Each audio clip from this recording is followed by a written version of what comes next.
আইনজীবী সাইফুল ইসলাম আলিফের হত্যার ঘটনায় ইসকন নিষিদ্ধের দাবিতে উত্তাল হয়ে উঠেছে সারা দেশ। দাবি উঠছে নিষিদ্ধে।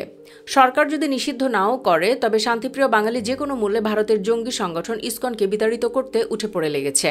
মাদারীপুরের শিবচর উপজেলায় অবস্থিত ইসকনের অফিস গুটিয়ে নিতে ২৪ ঘণ্টা সময় দিয়েছে স্থানীয় আলেম সমাজ।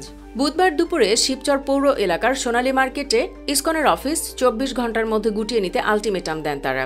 এর আগে সকালে আলেম সমাজ ও সাধারণ মানুষ ইসকন অনুমোদিত শ্রী শ্রী রাধারমন নাম হট্ট মন্দিরে সাজানো সাইনবোর্ডটি শান্তিপূর্ণভাবে খুলে ফেলে। তারা দাবি করে, হিন্দু ভাইদের প্রতি আমাদের যথেষ্ট শ্রদ্ধা আছে, কিন্তু ইসকন কোনো ধর্মীয় সংগঠন নয়, তাই সাইনবোর্ডটি খুলে ফেলা হচ্ছে। খোঁজ নিয়ে জানা গেছে, দীর্ঘদিন ধরে শিবচর পৌরসভার টিএনটি রোড এলাকার সোনালী মার্কেটে অফিস নিয়ে কার্যক্রম পরিচালনা করে আসছে ইসকন। চট্টগ্রামে আইনজীবীকে হত্যার প্রতিবাদে বুধবার সকালে শিবচরের ইসকন অফিসে জড়ো হয় স্থানীয় আলেম সমাজ। পরে তারা বিক্ষোভ করেন। এরপর শিবচরে ইসকনের অফিস গুড়িয়ে দেবার চেষ্টা করেন তারা। এ সময় পুলিশ প্রশাসনের সঙ্গে আলোচনা করে ২৪ ঘণ্টা সময় দেন। পাশাপাশি ইসকনের সদস্যদের অফিস ত্যাগ সহ সকল কার্যক্রম বন্ধ করার দাবি জানান। নির্ধারিত সময়ের মধ্যে অফিস গুটিয়ে না নিলে কঠোর পদক্ষেপ নেওয়া হবে বলে হুঁশিয়ারি দেন আলেম সমাজের লোকজন।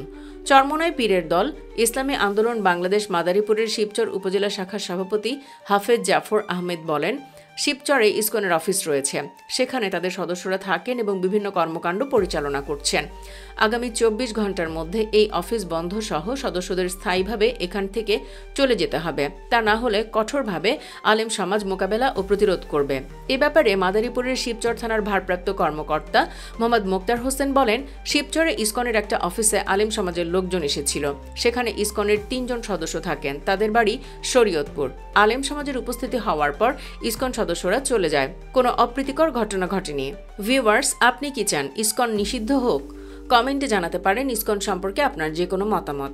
সেই সাথে ভিডিওটিতে লাইক দিন এবং শেয়ার করুন। চ্যানেলটি এখনও সাবস্ক্রাইব করে না থাকলে সাবস্ক্রাইব করুন। ধন্যবাদ সবাইকে।